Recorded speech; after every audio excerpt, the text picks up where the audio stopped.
We are condemned to be free. Every choice we make carries the weight of all the choices we did not make. Jean-Paul Sartre. Picture a classroom, a teacher at the center, and two voices engaged in debate. On one side, a student rises indignantly. "Professor, latecomers disrupt the class. Don't allow anyone to enter after the lecture starts. Punctuality is respect, and those who can't follow it are being unfair to the rest of us." Before the teacher could respond, another student from across the room raised his hand. In a calm yet firm voice, he said, "Professor, I agree that punctuality is important, but not everyone shares the same circumstances. I come from the outskirts, work late, and face a long commute to get here. If the door is locked, people like me, who live far away, will never have the same access to knowledge as those who live nearby."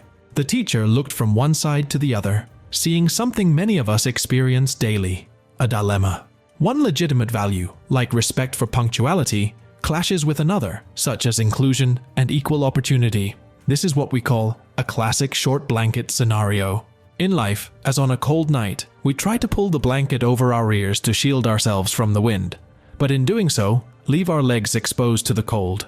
We can't cover everything.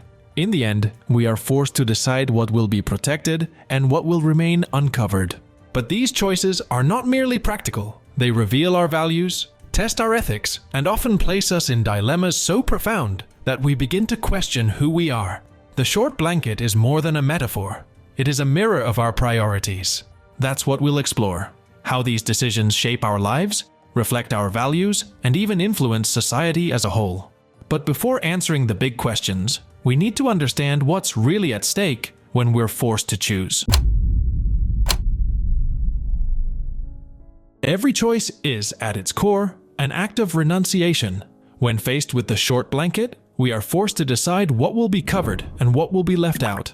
But this decision is far from simple. It involves dilemmas that have challenged philosophers for centuries. Should we follow fixed principles like immutable rules, or should we think about the consequences and aim to minimize overall harm? A classic example illustrates this tension: the trolley problem. Imagine standing at a railway, watching an out-of-control train hurtling toward 5 people tied to the tracks. You notice a lever nearby that could redirect the train onto another track. However, on this alternate track, there is one person. The question is, would you pull the lever to save 5 lives, even though it means condemning 1? If your answer is yes, you're acting as a utilitarian. This philosophy, popularized by thinkers like Jeremy Bentham, argues that we should aim for the greatest happiness for the greatest number of people. In this case, saving 5 is better than saving 1. But there's another perspective. Immanuel Kant, one of history's greatest philosophers, would say this act is unacceptable. For Kant, ethics should not be based on calculations, but on universal principles. Never use another person as a means to an end. Causing one person's death deliberately, even to save others, is wrong. Here lies the short blanket. Both choices are valid, but neither covers everything. Saving 5 sacrifices a principle. Adhering to the principle results in greater harm. There is no perfect answer. In daily life, these choices arise, though often on a smaller scale. Imagine a doctor with only 1 ICU bed available and 2 equally critical patients, or a teacher deciding between being fair with the rules or flexible with students' realities. These decisions test our ethics and place us in the uncomfortable position of choosing between 2 equally important values. Yet, choices are more than abstract dilemmas. They reveal something much deeper. The values we choose to protect are a direct reflection of who we are. So, what do you protect? When we encounter the short blanket, deciding what or whom to protect isn't just a matter of logic or ethics. It goes deeper, directly touching the values we hold dear. Every choice we make reflects what we consider important. But are these values truly ours? Or have they been inherited from a world that has already imposed its priorities on us? Nietzsche, one of the most provocative philosophers in history, questioned this very idea. For him, the values we follow are often not our own. Many were created by religions, traditions, or systems that have shaped society over time. Nietzsche argued that we must create new values, values that truly resonate with the lives we want to live, rather than merely repeating what we've been taught. Now consider, how do you decide what to protect when faced with a short blanket? Is it your family? Your career? Your freedom? Perhaps you've never stopped to think that by prioritizing one, you're leaving another behind. When we dedicate more hours to work, are we sacrificing meaningful moments with loved ones? And when we choose the comfort of routine, are we foregoing opportunities for growth and risk-taking? These conflicts of values aren't just personal, they also arise collectively. Society often prioritizes productivity and success, frequently neglecting mental health, interpersonal relationships, and even environmental preservation. Culturally, it seems we've already decided what's most important. But do these choices truly reflect what we should value? Here lies the dilemma. If we don't question the values guiding us, we end up perpetuating automatic choices without considering their impact. So, the question isn't just what you protect, but why you protect it. And what happens when the values at stake aren't just ours? When the blanket is so short that we must decide who in society will be covered and who will be left out.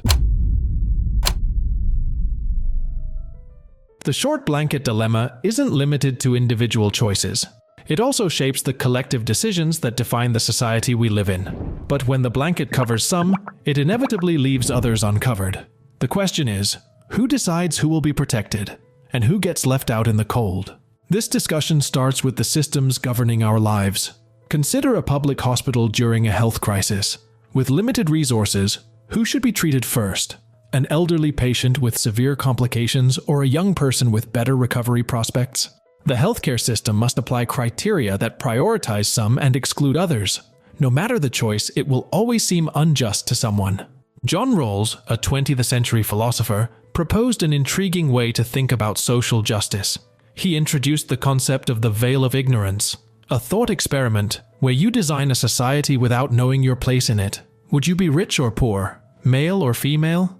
Living in an urban center or on the outskirts? For Rawls, only by removing this bias could we create rules that are truly fair and balanced for everyone.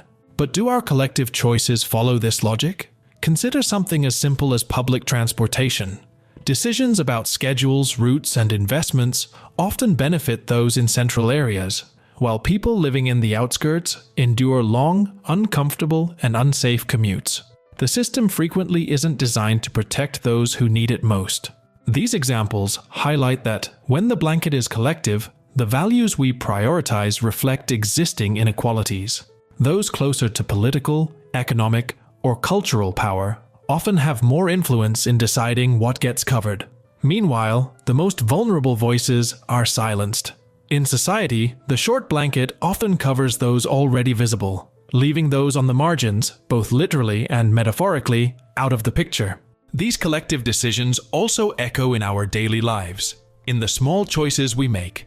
And this is where the short blanket becomes even more personal. How do we deal with the sacrifices we make every day?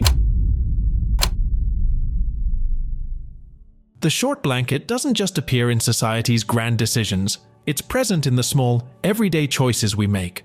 When we decide to prioritize one thing, we inevitably leave something or someone behind. And no matter how much we try to ignore it, these renunciations define who we are and shape the lives we lead. Jean-Paul Sartre, the philosopher of existentialism, argued that we are condemned to be free. This freedom, he said, is not a pleasant gift, but a burden. Every choice we make not only shapes the world around us, but also defines us as people. Sartre believed that by choosing, we create meaning for our existence, but we also bear the weight of the sacrifices our choices entail. Think about something simple, like a dinner invitation from friends after a long workday. If you accept, you give up the rest your body craves. If you decline, you miss an opportunity to strengthen bonds and create memories. In either case, there's a loss. The short blanket gives you no option to emerge unscathed. This logic applies to seemingly bigger decisions as well. A professional who pours everything into their career may achieve success and financial stability, but perhaps at the expense of moments with family or their mental health. Conversely, someone who prioritizes personal life may have to set aside professional ambitions.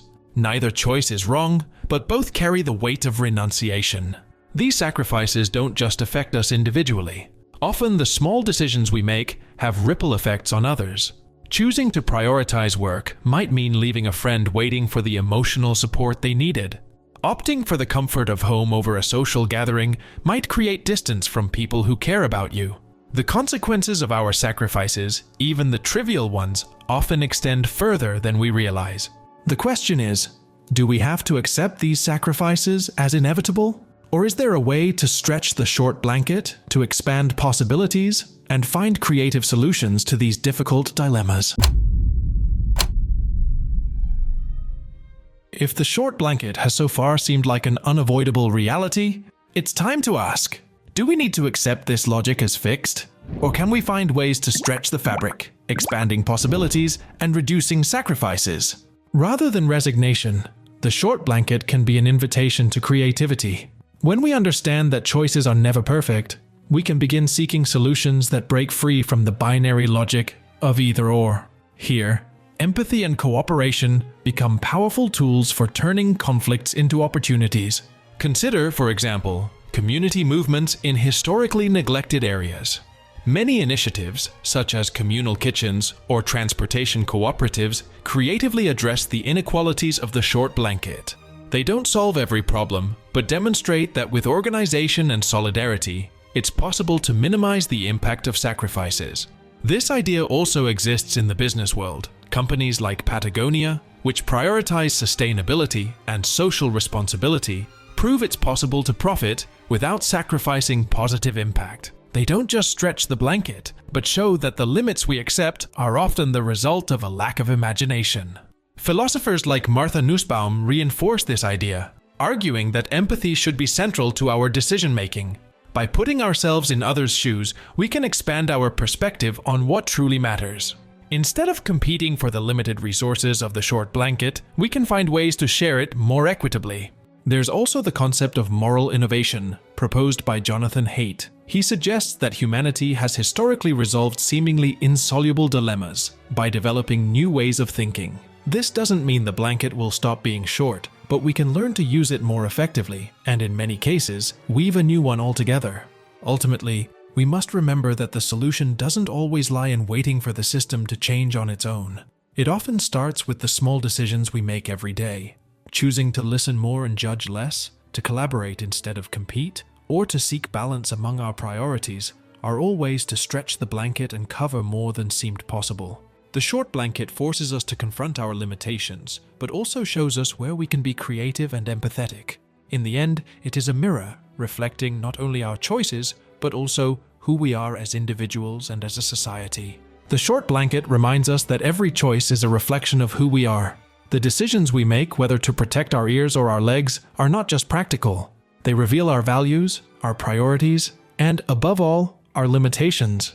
On an individual level, these choices force us to face the sacrifices that define our lives. Collectively, they expose the inequalities and power struggles that shape society. In both cases, the short blanket challenges us to be creative and find ways to stretch the fabric, even when everything seems constrained. The short blanket theory isn't about resignation. It's about creativity and empathy. It's about questioning the limits imposed on us and finding ways to create solutions that benefit more people. It's an invitation to look beyond the obvious, to challenge the binary logic of gain and loss, and to see our choices as opportunities for transformation. Ultimately, the short blanket isn't just a dilemma, it's a mirror, and what we see reflected in it depends on how we choose to act. And remember, knowledge is the path to true freedom. Count on me and follow the white rabbit.